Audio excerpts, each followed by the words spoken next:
안녕하십니까. 날씨가 무척 덥습니다. 올해 처음으로 이제 폭염 경보 내려지고, 어제 강주가 34.3도, 그리고 또 담양이 36.4도까지 이렇게 올라갔다고 합니다. 이럴 때일수록 건강 조심 잘 하시고, 또 시원한 생수도 이렇게 많이 드시겠으면 좋겠습니다.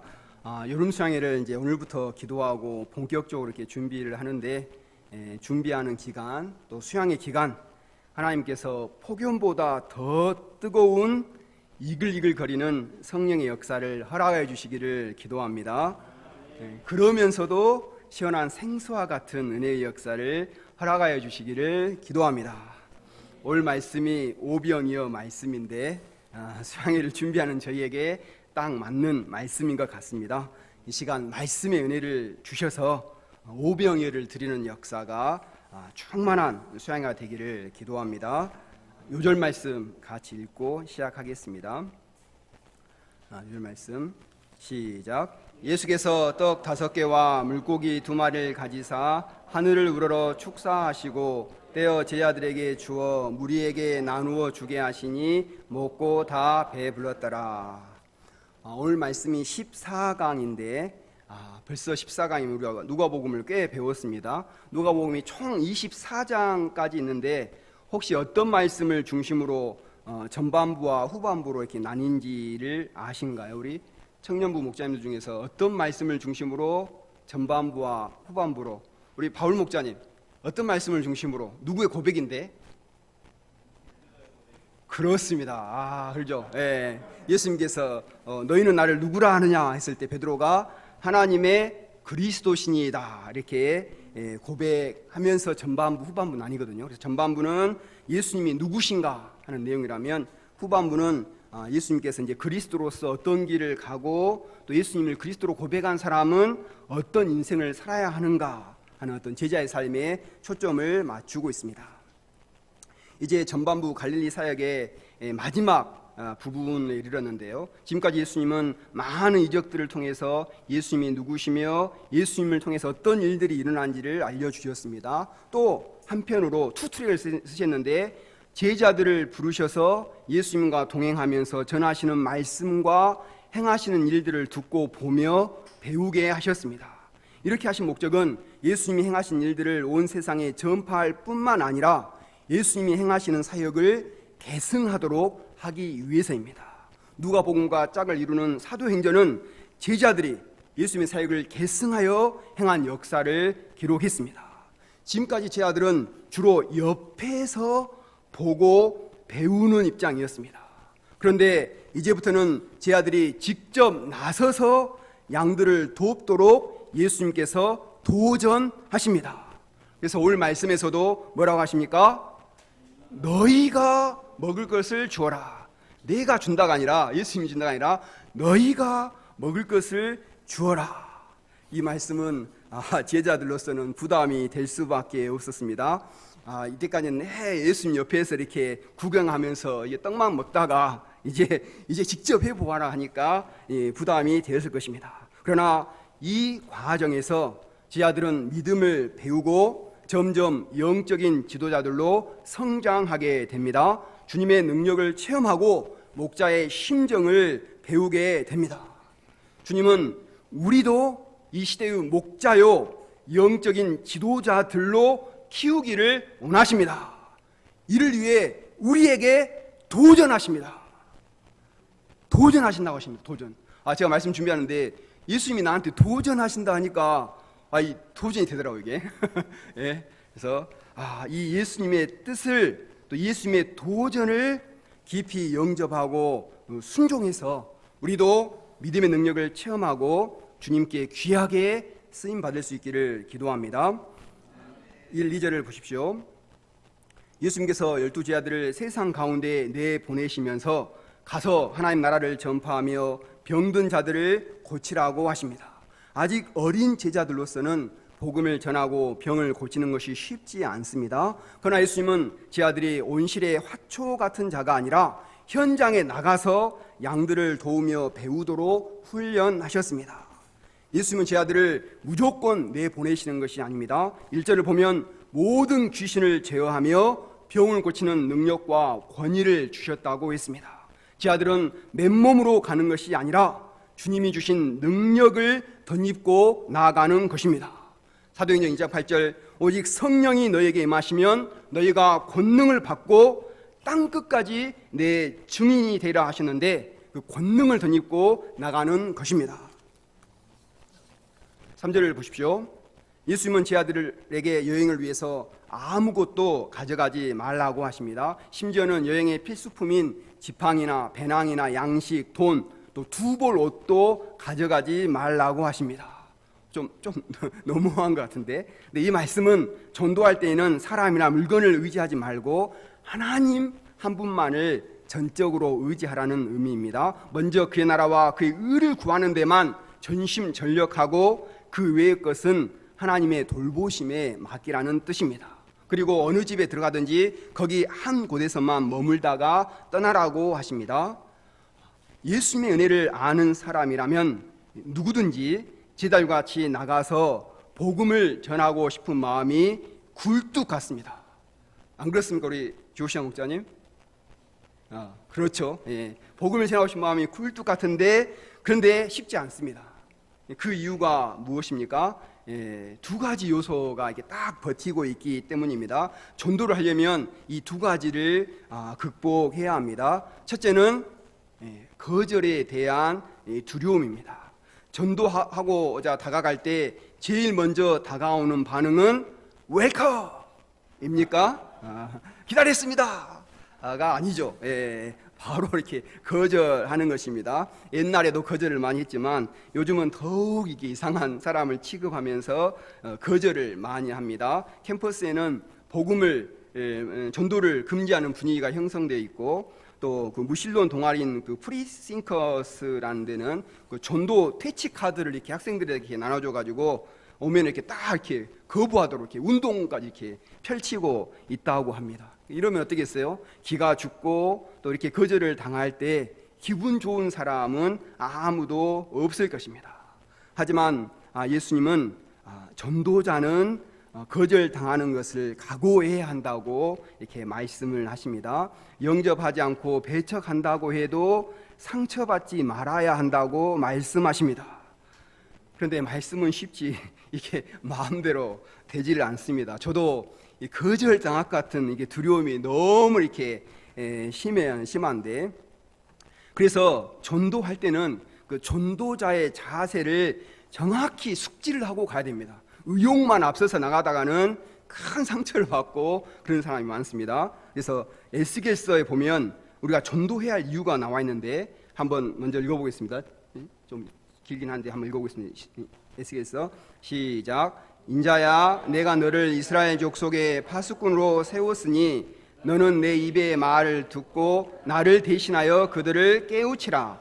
가연 내가 악인에게 말하기를 너는 꼭 죽으리라 할 때에 내가 깨우치지 아니하거나 말로 악인에게 일러서 그 악한 길을 떠나 생명을 구원하게 하지 아니하면 그 악인은 그의 죄악 중에서 죽으려니와 내가 그의 핏값을 내 손에서 찾을 것이고, 내가 악인을 깨우치되 그가 그의 악한 마음과 악한 행위에서 돌이키지 아니하면 그는 그의 죄악 중에서 죽으려니와 너는 내 생명을 보존하리라. 좀 이해되신가요? 하나님이 심판하려고 마음먹은 사람이 있었어요. 근데 내가 그 사람에게 복음을 증거하지 않으면 그 사람은 그 죄 때문에 심판을 받지만 하나님은 그 핏값을 나에게서 찾는다. 하나님께서 나에게 맡겨주셨는데, 그런데 내가 전했는데도 회개하지 않으면, 그 사람은 죽더라도 나한테 죄가 없다. 그 말씀인 거거든요. 그래서 이 말씀은 전도자에게는 복음을 전하는 책임만 있지 복음을 듣고 영접하거나 배척하는 것에 대한 책임은 없다는 것을 분명히 알려주고 있습니다. 우리는 예수님의 말씀에 순종해서 복음을 영접하든 영접하지 않든 상관 말고 증거만 하면 우리의 의무를 다하게 되는 것입니다. 그런데 어떤 분은 이제 아까 하겠는데 한 번의 전도로 그 사람을 변화시키려고 이렇게 과욕을 부리시다가 이렇게 상처를 잘 받습니다. 그리고 5절 말씀처럼 영접하지 않는다면 발에서 먼지를 떨어버려서 증거를 삼고 잊어버리라고 하십니다. 이 원리를 잘 알고 하시는 분이 상처를 받지 않고 전도를 꾸준히 이렇게 잘 하는 것을 볼 수가 있습니다. 그래서 전도법 중에 이렇게 고구마 전도법이라고 이렇게 그냥 푹푹 찔러만 보고 이렇게 익었는가 안 익었는가 이렇게 가볍게 이렇게 전도만 하고, 그리고 익은 사람이 있으면 그때 좀 집중적으로 들어가고, 안 익었으면 그냥 얼른 가버려 이렇게. 그런 전도법이 있는데요. 저도 오늘 말씀 준비하면서 그 작은 아버지가 이렇게 암으로 시한부 이렇게 판정을 받으셨는데 거절할 것 같아서 이렇게 머뭇 이렇게 망설이고 있었는데, 제가 믿음으로, 너무 부담감 갖지 말고 믿음으로 이렇게 자연스럽게 복음을 증거해야겠습니다. 기도해 주십시오. 둘째는 전도 열매에 대한 회의입니다. 열심히 전도했는데도 열매가 없다고 해서 낙심할 필요가 없다는 것입니다. 당장 열매를 얻지 못해도 누군가 반드시 열매를 거둘 것이라는 소망을 가지고 계속해서 씨를 뿌리라고 하십니다. 이분은 주일학교 선생님이었던 그 에드워드 킴볼이신데요, 복음에 대한 열정을 가지고 많은 사람에게 전도를 했습니다. 그런데 받아들인 사람이 한 명도 없었어요. 한 명도. 그럼 좀 포기할 만도 한데, 그런데도 낙심하지 않고 끝까지 했는데 그 중에서 한 명이 복음을 영접했거든요. 그 사람이 누구냐면 D.L. 무디입니다. D.L. 무디 아시죠? D.L. 무디는 위대한 복음 전도라서 100만 명에게 복음을 증거한, 그러니까 이제 자기 아니지만은 이렇게 무디를 통해서 엄청난 역사를 이루는, 그죠? 이 소망 가운데 증거하라는 것입니다. 토요일 날 우리 전도 모임을 하고 있는데요, 그 중에 우리 무디와 같은 사람을 만날 줄로 믿습니다.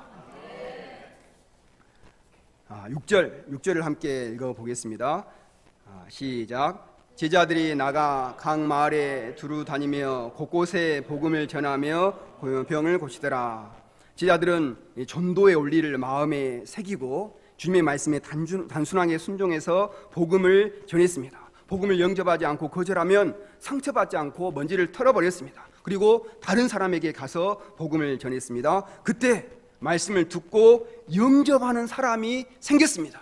그리고 병이 치유되는 역사가 일어났습니다. 제자들 스스로도 놀랐습니다. 와, 부족한 내가 이렇게 복음을 전했는데 영접하다니, 내가 병을 고치다니. 근데 이것은 경한 일이었습니다. 7절을 보면 분봉한 헤롯이 제자들의 사역을 듣고 심히 당황을 했습니다. 그래서 사람들도 놀라서 말했습니다. 죽은 세례 요한이 살아났다. 엘리야가 나타났다. 이 선지자 중에 한 사람이 환생했구나. 이렇게 특히 헤롯이 놀래가지고, 요한은 내가 분명히 못을 베어 죽였는데 어찌 이런 일이 있을 수 있는가? 예수라는 자가 도대체 누구냐? 제자들의 전도 때문에 온 세상이 떠들썩하게 되었습니다.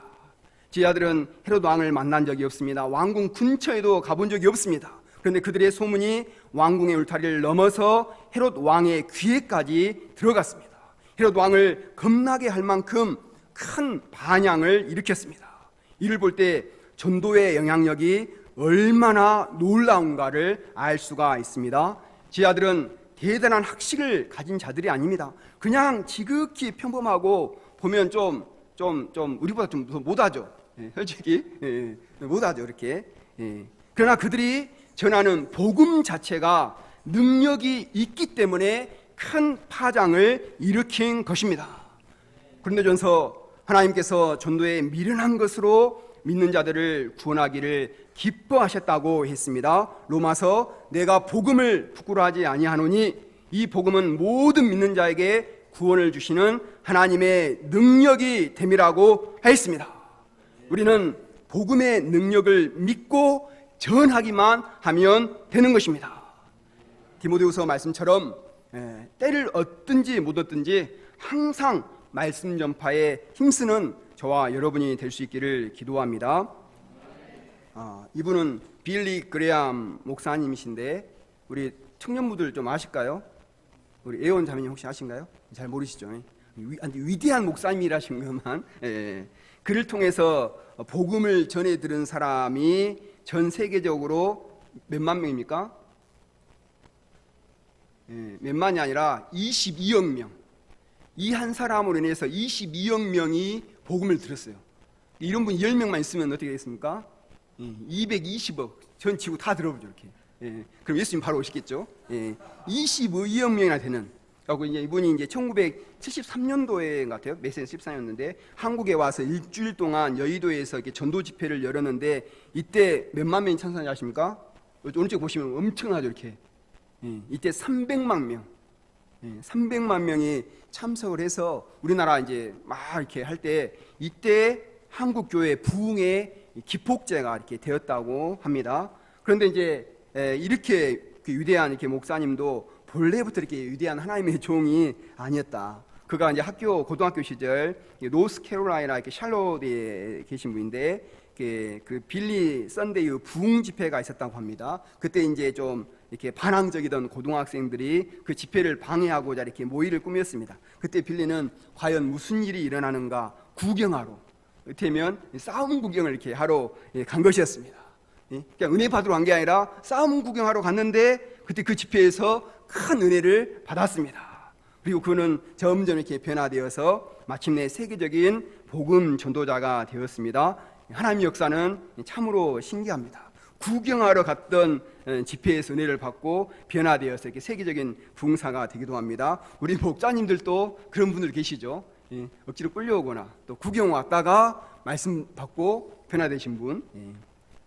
이번 우리 여름 수양회 때도 어떤 양이 참석해서 또 어떤 말씀을 은혜를 받고 변화될지는 아무도 모릅니다. 분명한 사실은 우리가 양들을 초청하기만 하면, 또 연약해진 리더들을 초청하기만 하면 하나님께서 친히 그들의 마음을 움직이시고 변화시킨다는 사실입니다.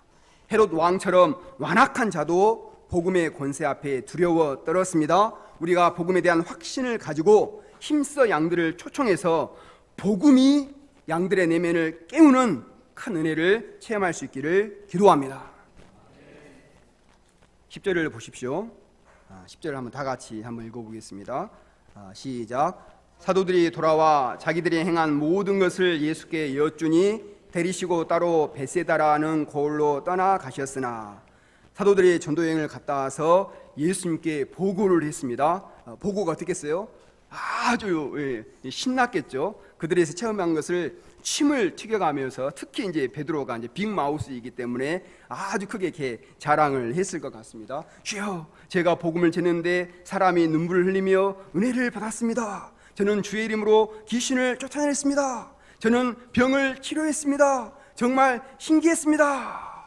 저희가 이렇게 수양회를 준비하는 이 기간에 이런 간증의 역사가 일어날 수 있기를 기도합니다.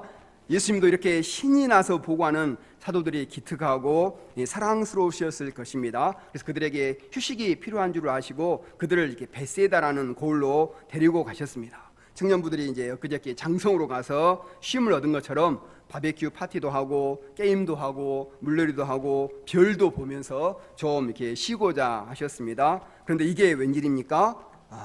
누가 나타났습니까? 무리들이 어떻게 안 왔는지 거기까지 따라왔습니다. 불청객들이 나타난 것입니다. 제자들은 심히 이렇게 부담스러웠을 것입니다. 이건 정말 아닌 것 같은데 하고 이렇게 짜증 섞인 눈으로 양들을 쳐다봤을 것입니다. 그러나 예수님은 제자들의 이런 마음을 아시는지 모르시는지 전혀 아랑곳하지 않고 무리들을 환영했습니다. 11절을 한번 같이 읽겠습니다. 11절 시작. 무리가 알고 따라왔거늘 예수께서 그들을 영접하사 하나님 나라의 일을 이야기하시며 병 고칠 자들을 고치시더라. 마가복음에 보면 예수님은 그 목자 없는 양 같음으로 인하여 불쌍히 여기사 여러 가지로 가르치셨다고 했습니다. 당시 백성들은 잔인한 헤롯 왕의 눈치를 보느라 숨도 제대로 쉬지 못하고 있었습니다. 그런 중에 예수님에게서 참 목자상을 발견하고 목자의 향기를 맡고 찾아온 것입니다. 그들의 눈망울은 제발 자신들을 거두어 주기를 바라는 애처로운 마음으로 가득 찼습니다. 예수님은 이런 무리들을 짠하게 보시고 영접해 주셨습니다. 천국 복음을 전해주시고 병도 고쳐주셨습니다. 예수님의 도우심을 받은 무리들은 은혜가 충만했습니다. 그들의 얼굴은 행복으로 가득 찼습니다. 그런데 문제는 집으로 돌아갈 생각을 하지 않는다는 것입니다. 예수님도 돌려보낼 생각이 없어 보였습니다. 그러면 누구만 안달이 나는 것입니까? 제자들만. 빨리 게임해야 되는데 빨리 물놀이 해야 되는데 제자들만 이렇게 안달이 났습니다. 또 12절에 보면 날이 저물어 갔다고 했습니다. 어느새 해는 떨어지고 밤이 다가오고 있었습니다. 밤이 다가오면 밤이 되면 발 씻고 밥 먹어야죠. 그래서 저녁 식사를 할 때가 다가온 것입니다. 이 제자들이 예수님께 나와 제안을 했습니다. 12절 같이 읽어보겠습니다. 시작. 날이 저물어 가매 12 사가도가 나와 여짜오되 무리를 보내어 두루 마을과 촌으로 가서 유하며 먹을 것을 얻게 하소서. 우리가 있는 여기는 빈들이니이다.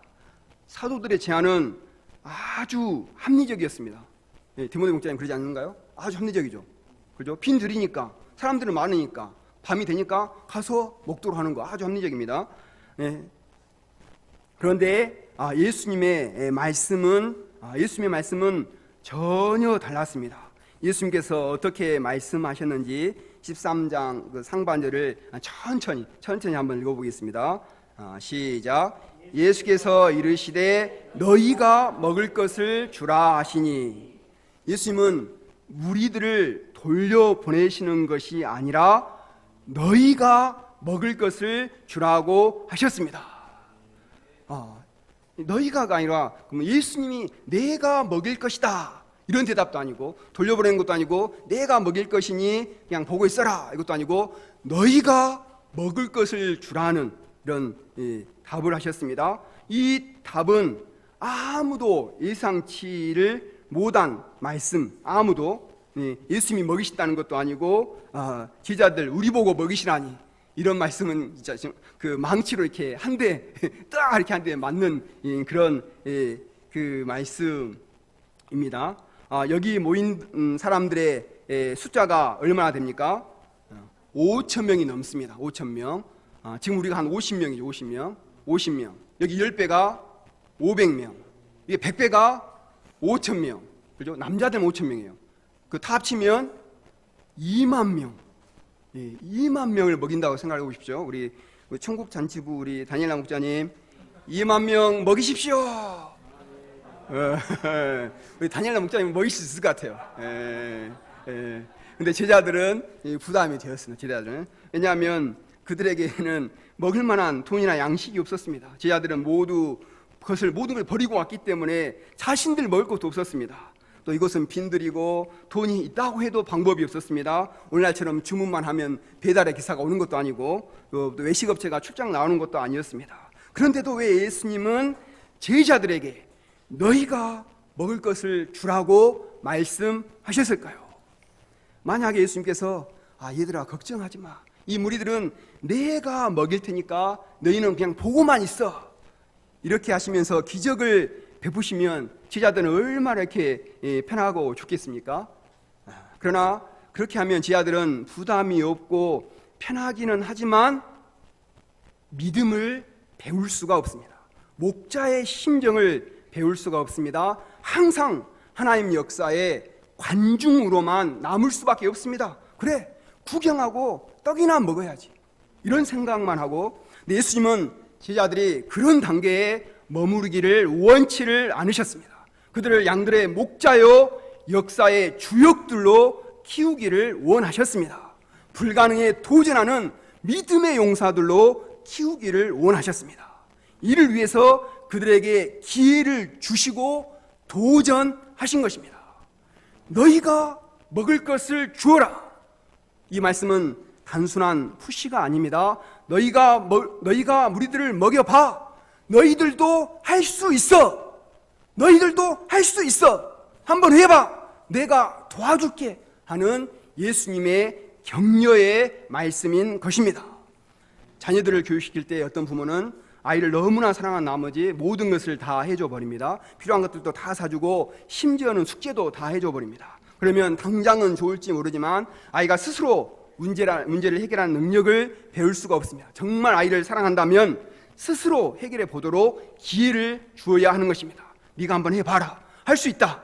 힘든 일이 맡겨지면 물론 부담이 되고 고민도 되고 두렵기도 합니다. 그러나 그 문제를 끌어안고 고민하고 기도하고 몸부림치면서 많은 것을 배우게 되는 것입니다. 그 과정에서 목자의 심정을 배우고 리더십을 배우고 책임감을 배우고 믿음을 배우게 되는 것입니다. 처음부터 잘하는 사람이 누가 있습니까? 부족해도 일을 맡기고 도전해보고 시도해보도록 기회를 줘야 합니다. 그래야 성장할 수 있는 것입니다. 그런 의미에서 너희가 먹을 것을 주라는 이 말씀은 부담이 아니라 격려이고 짐이 아니라 축복인 줄로 믿습니다. 하나님께서는 모세에게도 출애굽의 대역사를 이루도록 도전하셨습니다. 그래서 모세에게 찾아와서 모세야 이제 바로에게로 가라. 내가 가서 이스라엘 백성들을 내보내라고 말을 해라. 이때 모세의 나이가 몇 세였습니까? 80세. 꼬부랑 할아버지 80세. 우리 오양무쌤도 아직 80세 안 되셨죠? 오양무쌤보다 더 늙은 우리 모세가. 모세는 모든 면에서 이것이 무리라고 생각했습니다. 그래서 여러 번 주저를 했습니다. 그래서 그림 제일 왼쪽 위에 보면은 뭐라 했죠? 저는 못해요. 저는 못해요. 그래서 거기 뭐 성경 보니까 내가 누구에게 바로에게 갑니까? 내가 어떻게 이스라엘 자손을 애굽에서 인도하여 내릴까? 제발 보낼 만한 자를 보내소서. 좀 젊은 사람 좀 보내세요. 이렇게 모세가 이렇게까지 거절한 줄을 저도 이번에 알았어요. 잘 모르셨죠? 그냥 좀만 거절하다 간 줄 알았더니 그냥 엄청 거절했어요. 민수기에서 배울 때 모세는 얼마나 위대합니까? 엄청 대단한데, 근데 모세도 이 위대한 모세도 처음에는 이랬습니다. 소망이 되지 않습니까? 그런데 하나님은 포기하지 않고 계속해서 모세에게 믿음을 심고 모세를 설득하고 마침내 모세를 바로에게로 보냈습니다. 하나님이 친히 그냥 이렇게 출애굽시키려면 노아의 홍수급 이렇게 홍수를 딱 하면 바로가 바로 이렇게 항복할 거 아닙니까? 그러면 이제 모세가 쓸 일이 없죠. 그러나 하나님은 모세를 키우시기 위해서 모세에게 기회를 주신 것입니다. 모세를 진정으로 축복해 주시기 위해서 모세로 하여금 출애굽 역사를 주도하도록 격려를 하셨습니다. 결국 모세는 순종하였고 마침내 출애굽의 대역사를 이루었습니다. 이때 모세가 끝까지 반발하고 순종하지 않았다면 역사에 어떻게 기록됐을 것 같아요? 한때 이집트 왕자였지만 쫓겨나서 광야에서 쓸쓸히 인생을 마감하였더라. 아마 그렇게 기록되지 않았을까요? 근데 모세는 출애굽의 역사를 이룬 위대한 일으로 이렇게 기록이 되었습니다. 모세는 이 과정에서 많은 믿음의 비밀을 체험했습니다. 힘든 무리들을 감당하면서 그 온유함이 지면의 성한 목자로 성장을 했습니다. 숱한 문제들을 안고 주님께 나아가 기도하면서 하나님과 대면하여 아는 사이가 됐습니다.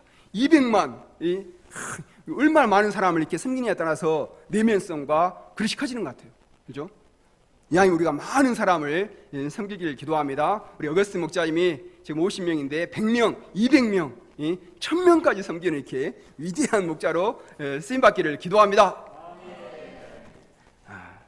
그런 점에서 볼 때 모세야 네가 가서 바로에게 도전하여 출애굽의 역사를 이루어라 하시는 이 하나님의 말씀은 얼마나 귀한 방향인지 모릅니다. 돌아보니까 짐이 아니고 기회였고 부담이 아니라 축복이었습니다. 마찬가지로 예수님께서 제 아들에게 너희가 먹을 것을 주라 하신 말씀은 너희도 이 무리들을 먹일 수 있어 한번 해봐 내가 도와줄게 하는 의미인 줄 이제 아시겠죠? 저희들이 순종해서 먹이는 역사 이룰 수 있기를 기도합니다. 이번 여름 수양회를 준비하는데 우리 청년들이 많은 이렇게 복의 근원 요회와 소망 요회가 이렇게 추진 유원단이 되어서 아이디어를 내고 또 프로그램을 짜고 기도하는 것을 볼 때 큰 은혜가 되었습니다. 생명의 말씀과 함께 체육대 보니까 또 아침 식사 섬김, 야외 지침이 있고 또 캠프파이어, 또 래프팅, 또 기차마을 투어 등 제가 이때가 본 수양회 중에서 가장 이렇게 액티브하면서도 신나고 기대가 되는 이게 수양회입니다. 이거 다 준비하려면 겁나 힘들 건데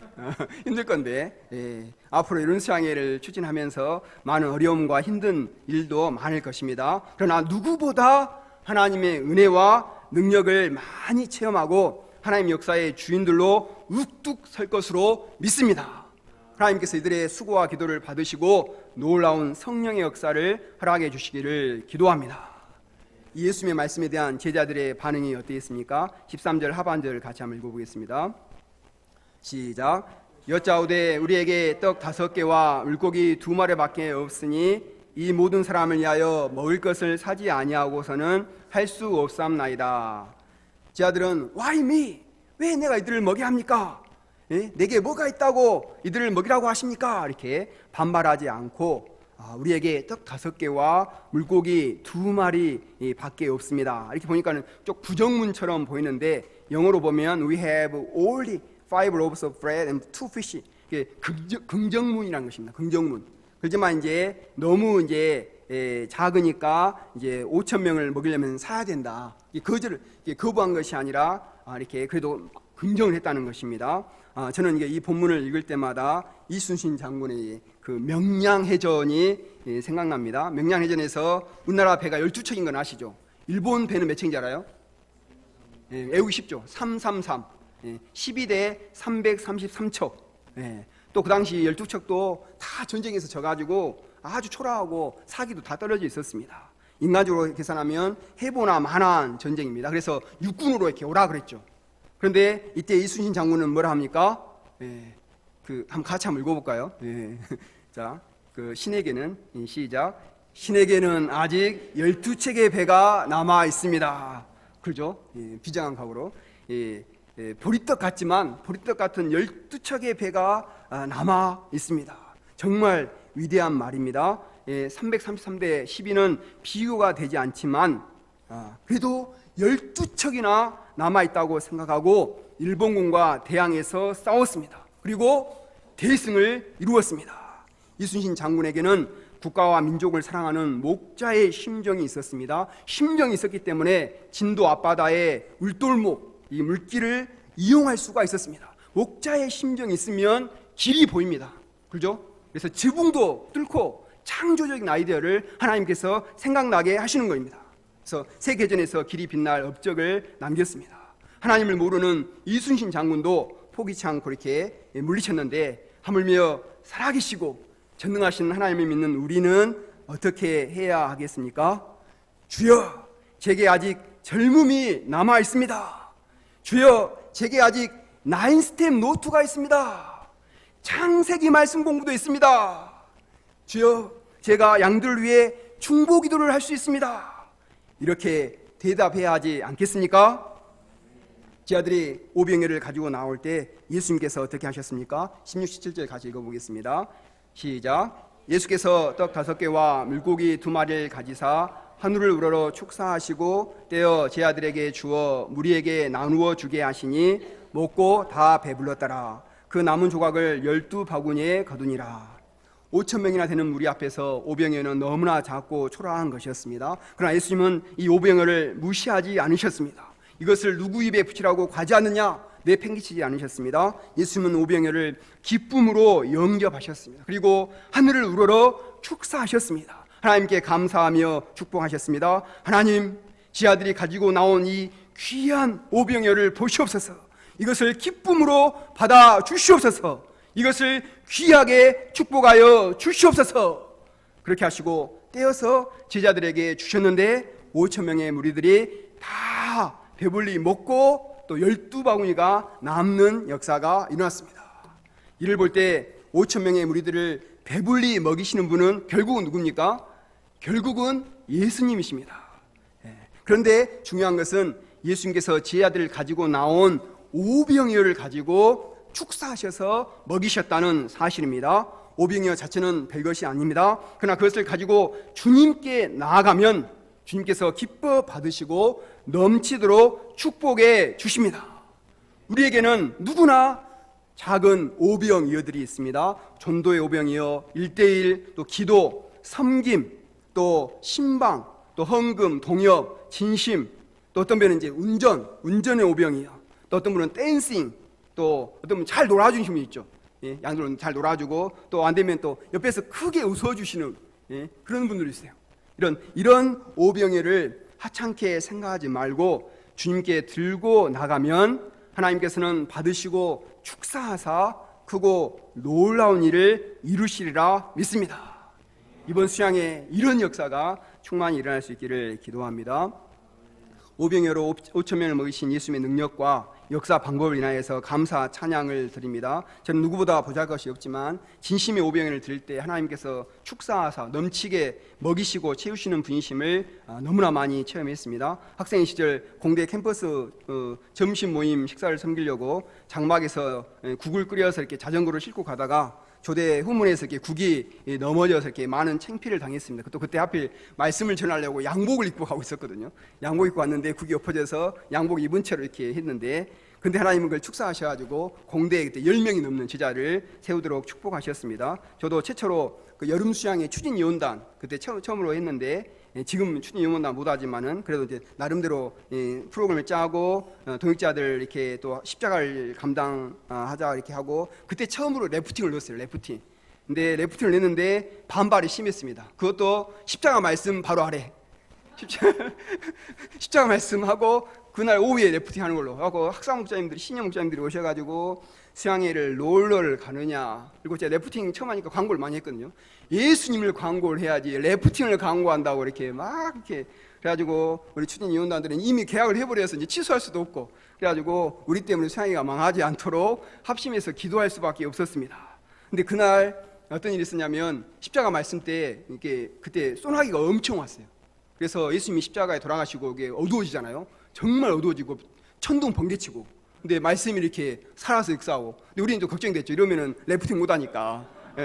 근데 말씀이 끝나자 딱 그쳤어요.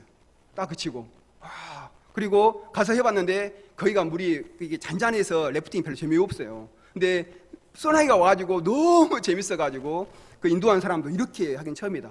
또 우리 신영 목자님도 래프팅이 이렇게 재미가 있었느냐 와서 칭찬해주고, 자연계를 주관하시는 그런 하나님께 이렇게 이제 체험을 했습니다. 작년 여름, 우리 이번 추진위원단은 더 많은 은혜를 체험할 줄로 믿습니다.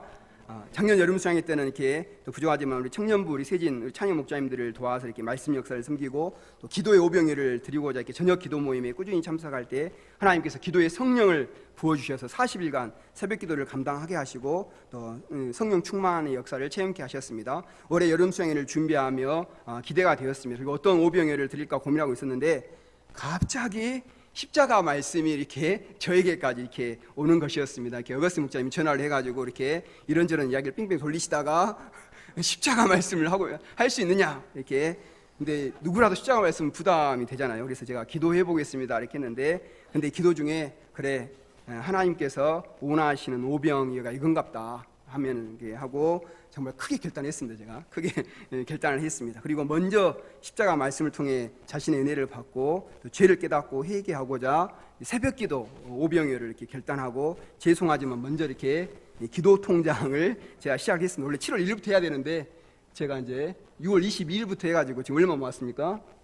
오늘까지 해서 660만 원 모았습니다. 지금 많이 모았죠. 660만 원. 그래서 제가 1억 모으려고 하나님께 소원하고, 1억 모으면 하나님께서 뭔가를 이렇게 주실 것이라 믿고 이렇게 하고 있습니다. 이번 여름 수양회를 준비하며 우리 많은 목자님과 형제 자매님들이 각자에게 있는 오병이어를 드리고자 하시는 모습을 볼 때 하나님께 감사 찬송을 드립니다. 우리가 드린 것은 너무나 부족해서 하나님의 역사와 약무리들을 섬기기에는 부족하지만, 하나님께 드려서 축사하시면 성령의 역사가 충만히 일어나고, 성령의 역사가 얼마만큼 일어나게요? 폭염보다 더 뜨거운 이글이글거리는 성령의 역사가 일어나고 넘치는 역사가 일어날 줄로 믿습니다. 저와 여러분이 이번 여름 수양에 이 역사를 같이 목도하고 하나님께 영광 돌릴 수 있기를 기도합니다. 제가 기도하고 마치겠습니다. 하나님 아버지, 5천 명을 먹이신 예수님 말씀을 통해서 저에게 있는 오병이어를 통해서 저에게 기회를 주시고 또 도전하기를 원하시는 예수님의 마음을 배웁니다. 저에게는 다 오병이어가 있습니다. 저희들이 이것을 내게 있을 때는 부족하지만 예수님께 드려지면 하나님께서 반드시 축사하심을 믿고 드려서 하나님의 역사에 귀하게 쓰임받는 그래서 그걸 또 꼬투리로 하나님께 정말 하나님 역사의 주인들로 성장하는 저희들 되게 도와주시기를 기도합니다. 특히 이번 여름 수양의 이 놀라운 역사를 허락하여 주시기를 기도합니다. 예수님의 이름으로 기도드리겠습니다. 아멘.